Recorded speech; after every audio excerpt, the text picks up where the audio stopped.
안녕하세요 1학년 친구들, 이민혁 선생님입니다. 오랜만에 수업 영상으로 찾아왔는데 다들 건강하게 잘 지냈나요?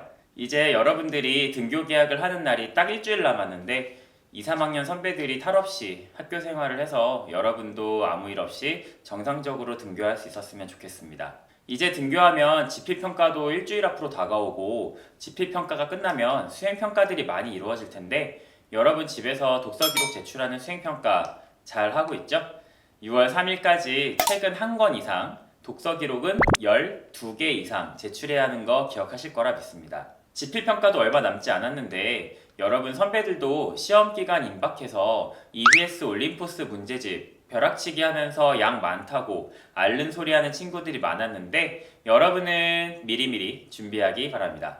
오늘 수업 본격적으로 시작해 보겠습니다. 134페이지를 보면 3-2 명확한 논증, 즐거운 토론 단원이 있습니다. 3-1 단원은 다양한 글쓰기 수행평가로 수업을 대체하기 때문에 수행평가 전에 간단하게 짚어줄 예정이니까 그때 수업하도록 하겠습니다. 먼저 수업 시작하기 전에 영상 하나 보고 시작하겠습니다. 오늘의 토론 주제 바로 그냥 치킨에서 나오는 걸로 가는 거야. 예스. 너 무슨 색깔 좋아해? 화이트.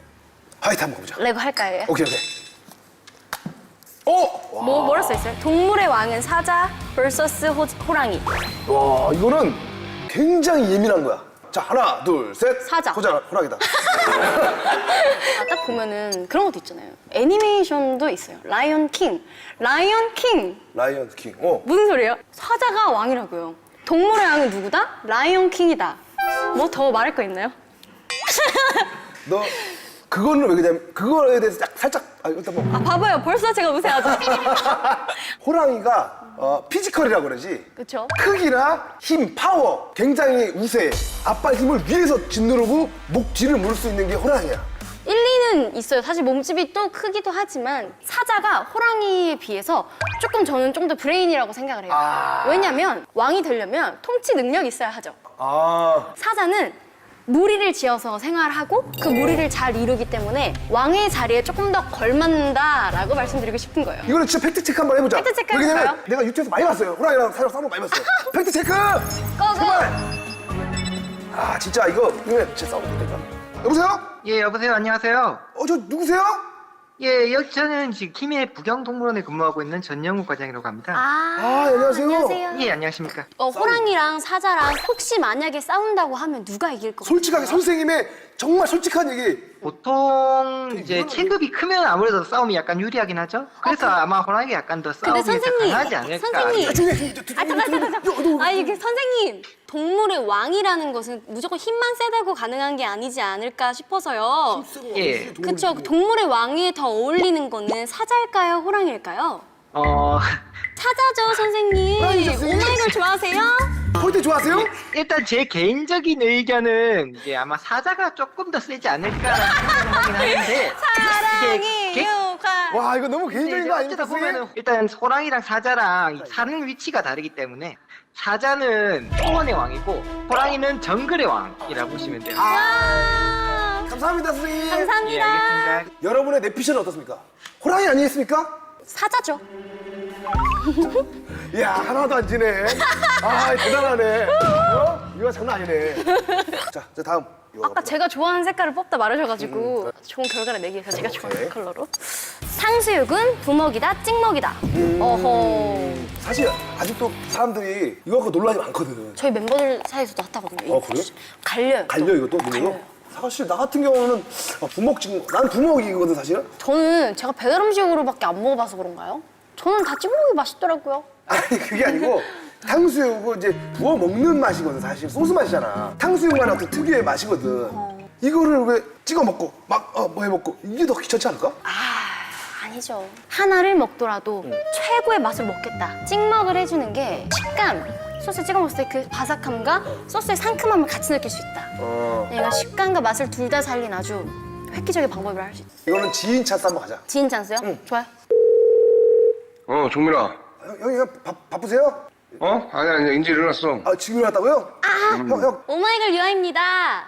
이거 알지? 와, 선배님 혹시 대포건 선배님이세요? 그럼 목소리 들으면 모르겠어, 유아야? 아, 딱 알죠. 그럼. 야, 너네 오늘은 뭘 위해서 통화하고 있니? 저희가 어. 탕수육을 이제 부먹하냐 찍먹하냐 주제로. 아, 이거 어려운 문제야, 종민아. 아, 엄마냐, 아빠냐. 야, 이런 문제야, 지금. 엄마인지 알지? 그 지방이라든지 아니면 뭐 서울 근교의 맛집들을 다니잖아요? 예. 거기는 대부분 다 부먹이에요.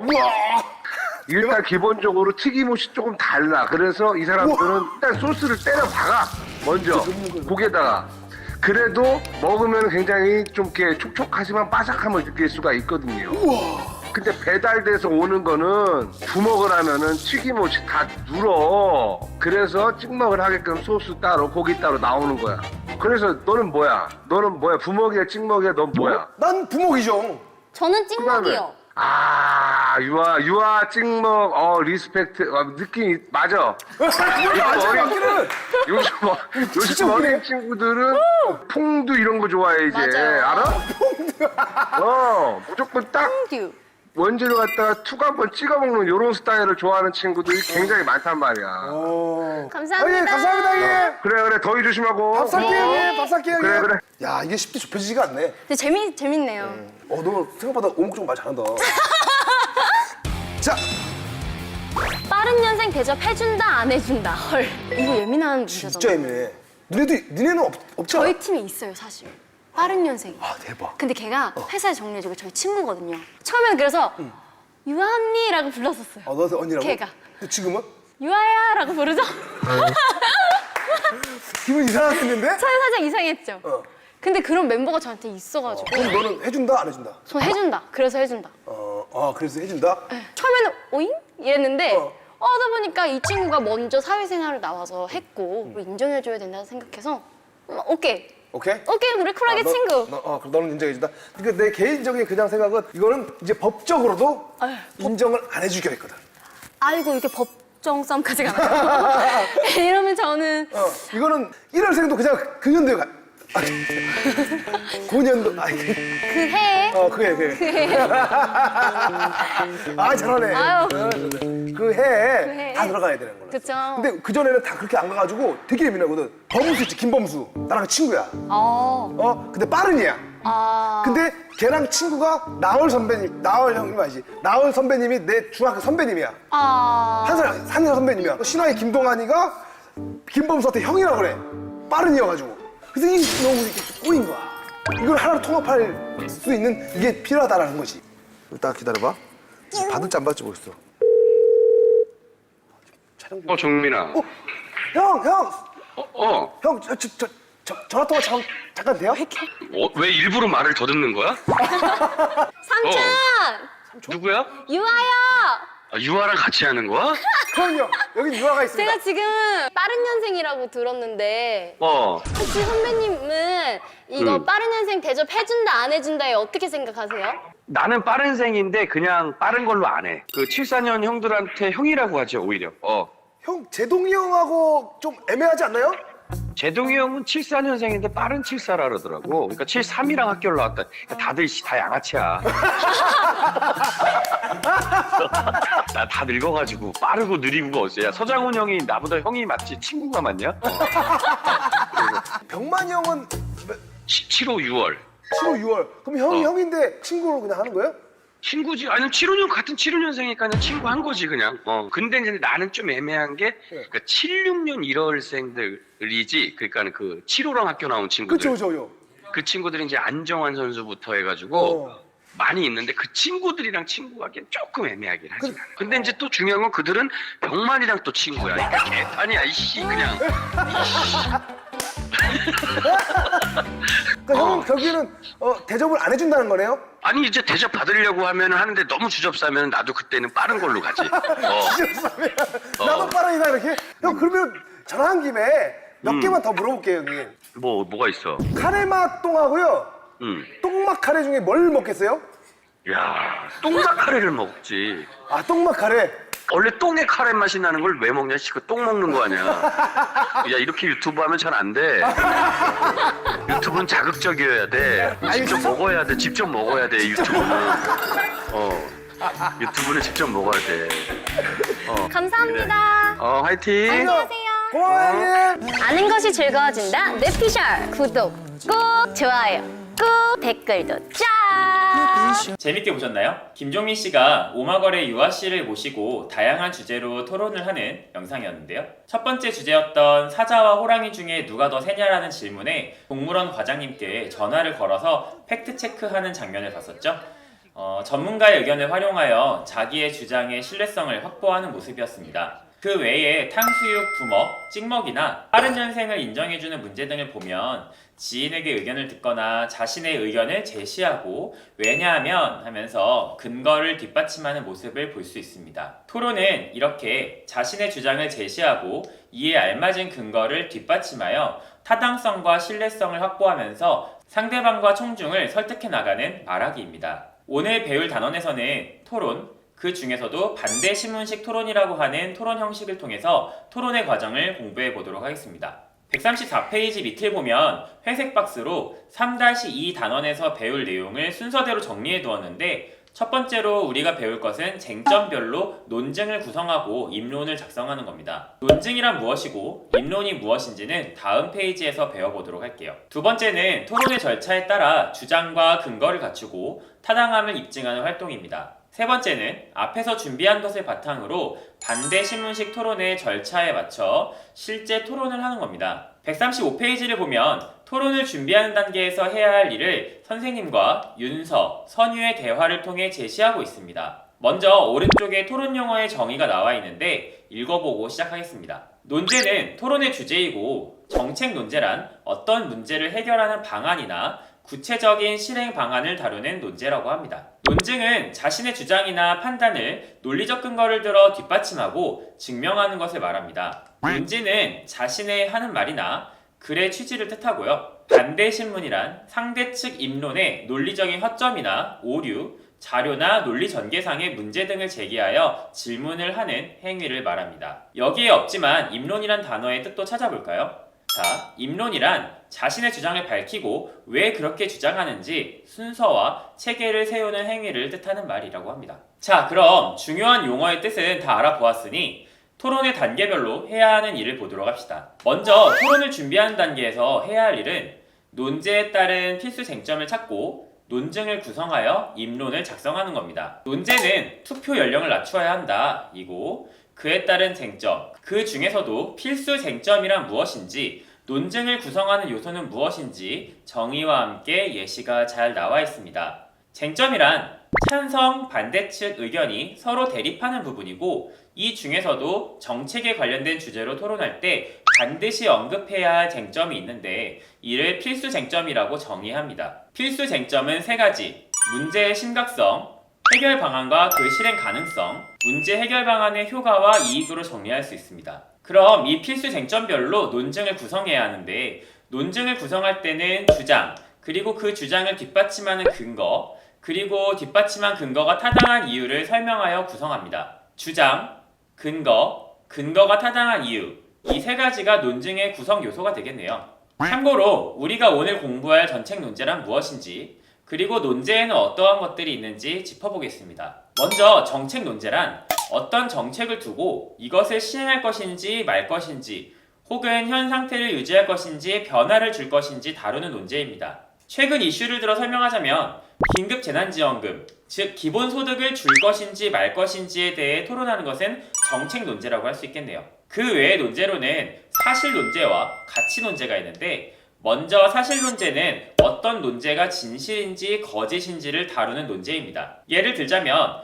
코로나19 바이러스를 예방하기 위해서는 KF80 이상의 마스크를 써야 한다 같은 주제는 이것이 참인지 거짓인지 다루는 사실 논제가 되겠죠. 가치 논제는 어떤 논제가 옳은지 그른지 좋은지 나쁜지의 가치 판단을 다루는 논제인데 코로나19 확진자의 동선은 모두 공개해야 한다. 이런 논제는 그 행위가 공익 차원에서는 당연히 필요하지만 개인의 사생활 보호 차원에서는 악영향이 있을 수 있어서 옳고 그름의 가치 판단을 하는 가치 논제라고 할 수 있습니다. 자, 그럼 136페이지로 넘어가서 투표 연령을 낮춰야 한다는 논제에 대해 찬성 측과 반대 측이 구성한 논증을 보도록 하겠습니다. 두 측 모두 주장, 주장을 뒷받침하는 근거, 근거가 타당한 이유로 논증을 구성했네요. 첫 번째 필수 쟁점인 문제의 심각성에 대해서만 예시로 논증을 구성했는데 실제 토론에서는 해결 방안과 실행 가능성, 그에 따른 효과와 이익에 대한 논증도 구성해야겠죠?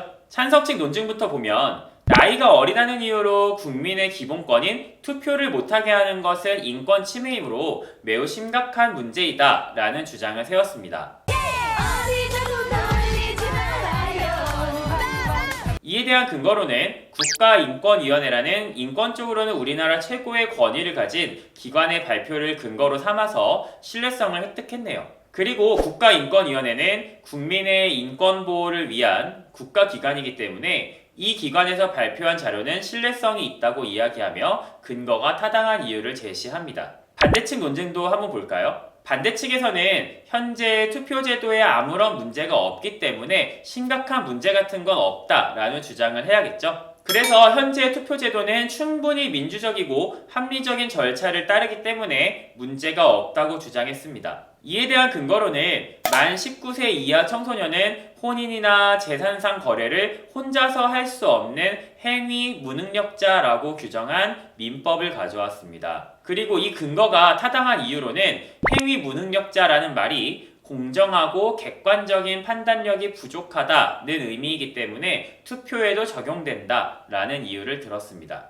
양측이 다른 필수 쟁점을 어떻게 정리했는지 본문에서 한번 보면서 정리해 보도록 하겠습니다. 137페이지를 보면 앞에서 잠깐 언급했던 입론의 개념과 작성 방법, 오늘 볼 토론의 형식인 반대 신문식 토론의 개념과 특징, 그리고 반대 신문의 내용을 설명합니다. 먼저 입론부터 볼까요? 입론이란 찬반 양측이 쟁점에 대한 견해를 확인하고 자신의 주장이 타당함을 논리적으로 입증하는 것이라고 합니다. 그리고 이때는 반드시 필수 쟁점별로 주장이 명확하게 드러나도록 표현해야 한다는 유의사항이 있습니다. 그럼 오늘 실시할 반대 신문식 토론이란 무엇이냐? 어떤 논제에 대해서 질문을 통해 상대 측의 논지를 반박함으로 승부를 가리는 방식의 토론입니다. 그래서 질문을 통해 상대 측의 논지를 반박하는 반대 신문이 이 토론 형식의 가장 큰 특징이라고 할 수 있습니다. 그리고 이 반대 신문에 포함해야 할 내용은 상대 측의 주장이나 근거의 논리적 허점 혹은 오류를 찾아서 질문에 넣어야 합니다. 그래서 상대 측의 주장을 예측해서 미리 질문과 그 근거를 준비해두면 반대 신문을 유리하게 이끌어갈 수 있습니다. 137페이지 밑에 보면 입론에 포함되어야 할 내용이 상세하게 제시되어 있으니 공부하실 때 참고하면 좋습니다.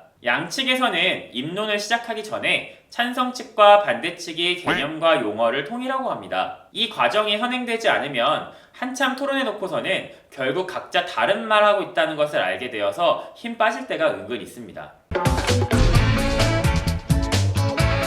MS하고 아래 한글 부분을 저희가 학교의 업무, 그걸 모든 학교가 다 두 회사와 계약서를 체결해야 됩니다. 근데 그거를 그래서 일괄적으로 저희가- 지금 교육청에서 하시지 않았습니까? 그래서 학교별로 하는 게 일괄해서 아니라. 교육청이 집단으로 하기 때문에 20여 원을 저희가 전략한 걸로 저는 보고를 받고 있습니다.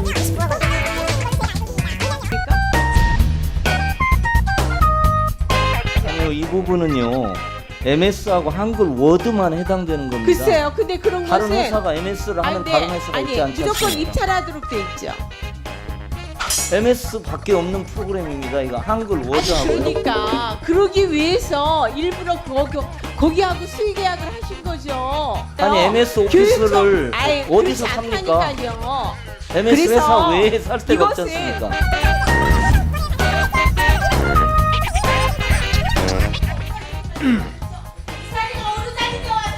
예. 아니 지금 정확히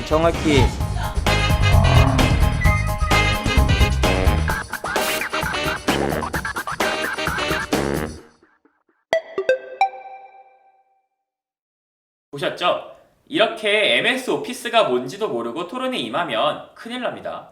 쟁점 1에서 첫 번째 필수 쟁점인 얼마나 심각한 문제인가를 증명해야 하기 때문에 찬성 측에서는 문제가 얼마나 심각한지 그리고 문제가 계속되어 왔기 때문에 빨리 해결해야 한다라고 주장합니다. 반대 측은 당연히 문제가 심각하지 않다는 것을 주장해야 하기 때문에 반대로 주장을 하겠죠. 해결 방안과 실행 가능성을 논하는 쟁점 2를 보면 찬성 측은 우리가 제시한 해결 방안으로 심각한 문제를 해결할 수 있고 충분히 현실에서 실현 가능하다는 점을 설득해야겠죠. 반대 측은 찬성 측에서 제시한 방안이 불확실하고 실행 가능성이 있는지도 모르겠다 하면서 반박해야 하고요. 세 번째 쟁점에서는 제시한 방안의 이익과 효과를 논하는데 찬성 측에서는 비용이 좀 들지만 이익이 훨씬 크다. 혹은 우리가 제시한 정책을 실행하면 이익이나 효과가 불이익이나 부작용보다 크다는 것을 강조해야 합니다. 반대로 반대 측에서는 비용이나 불이익, 부작용이 크다는 점을 강조해야겠죠. 이 표는 논증 구성과 입론을 쓸 때 필요한 내용이 간결하게 정리되어 보기 좋으니 잘 봐주시기 바랍니다. 그럼 138페이지에서 실제 토론이 어떻게 이루어지는지 보도록 하겠습니다. 처음 부분에 보면 사회자가 토론을 시작하는 인사말을 합니다. 여러분이 토론 지문을 보면 사회자의 역할을 묻는 문제들이 가끔 나오는데 교과서 왼쪽 날개에 사회자의 역할도 한번 정리해보고 가겠습니다. 사회자는 토론이 열린 배경과 논제를 소개하고 토론자에게 토론의 규칙과 순서를 설명하며 토론이 공정하게 진행될 수 있도록 합니다. 그리고 토론자가 논점에서 벗어난 말을 할 때는 적절하게 통제하고 토론자의 발언이 너무 길어서 전달이 잘 안 될 때에는 요약하여 토론의 내용을 정리한 역할도 합니다. 즉, 사회자는 토론이 원활하게 진행될 수 있도록 하고 토론자들의 의사소통이 잘 이루어지도록 돕는 역할을 합니다. 그럼 첫 번째 사회자의 말을 보면서 어떤 역할을 하는지 볼까요? 처음에는 논제를 소개하죠. 투표 연령을 낮춰야 한다. 토론의 형태를 안내하고 토론자들에게 규칙과 순서를 잘 지켜줄 것을 당부합니다. 마지막으로 찬성 측 제1토론자의 입론을 유도하면서 토론의 순서도 안내하네요. 근데 왜 찬성 측이 먼저 입론을 시작할까요? 보통 정책 토론에서 찬성 측은 현재 정책에 문제가 있으므로 바꾸거나 새로운 정책을 도입해야 한다는 주장을 하기 때문에 문제를 제기하는 역할을 하므로 먼저 시작하는 경우가 많습니다. 자, 찬성 1의 발언을 보면 먼저 개념과 용어를 정의합니다. 혼선이 생기는 것을 방지하기 위해 투표 연령은 무엇이고 선거권이란 무엇인지 먼저 정의하죠. 다음부터 나오는 부분이 앞에서 했던 입론 부분입니다. 앞에 표에서 봤던 것처럼 먼저 문제의 심각성을 주장하고 해결 방안과 기대되는 이익과 효과를 제시합니다. 한번 찾아서 왼쪽 날개에 입론이 어떻게 구성되어 있는지 적으려고 했는데 이미 적혀 있네요. 투표에 참여하는 일은 우리나라의 미래를 설계하는 일인데 미래의 주역인 청소년이 영향을 미치지 못하는 것은 심각한 문제이다. 또한 만 19세 미만의 청소년이 선거에 참여하지 못하는 것은 청소년의 인권이 침해되는 일이다. 그래서 국가인권위원회에서도 투표 연령을 낮추라고 권고한 적이 있다. 라고 문제의 심각성과 시급성을 제시합니다. 해결 방안도 한번 볼까요? 지금 문제가 국가의 미래를 결정하는 일에 청소년이 참여하지 못한다는 점과 청소년 인권이 침해된다는 점인데 투표 연령을 낮추면 해결할 수 있다는 거잖아요. 어떻게 해결이 되느냐? 청소년이 자신과 관련된 정책에 관심을 두게 되고 가까운 미래에 대한 정책은 자신이 선택할 기회도 생긴다. 그러므로 국가와 자신의 미래를 선택하는 일에 참여할 수 있고 참정권이 보장되므로 인권 침해 문제도 해소가 된다. 그러므로 투표 연령을 낮추는 일은 문제 해결하기에 좋은 방안이다. 그럼 이 투표 연령을 낮추었을 때의 기대 효과나 이익 부분도 설명해야겠죠. 청소년들이 투표에 참여하지 못하기 때문에 정치에 무관심한데 투표 연령을 낮추면 청소년들도 국가 정책과 정치에 관심을 갖게 하는 효과가 생긴다. 또한 최근 투표율이 계속 낮아지는데 투표율을 높이는 효과도 얻을 수 있다며 이익 효과 부분을 정리합니다. 그러면서 마지막 부분, 따라서 저는 투표 연령을 낮춰야 한다라는 논제에 찬성합니다 하면서 입장을 드러내며 입론을 마무리합니다. 아주 군더더기 없이 깔끔한 입론이었죠? 이제 사회자가 순서를 안내합니다. 반대측 제2토론자님께서 반대신문해 주시기 바랍니다. 이 반대신문이 반대신문식 토론에서 가장 두드러지는 특징이라고 했죠. 반대의 토론자가 반대신문을 시작합니다. 분명 찬성 측 1토론자가 군더더기 없는 입론을 한 것 같은데 허점을 찾아냅니다. 먼저 용어 사용의 문제. 투표율이라는 것은 총 유권자분의 투표한 사람 수인데 총 유권자가 많아진다고, 즉 분모가 많아진다고 투표율이 높아지지 않습니다.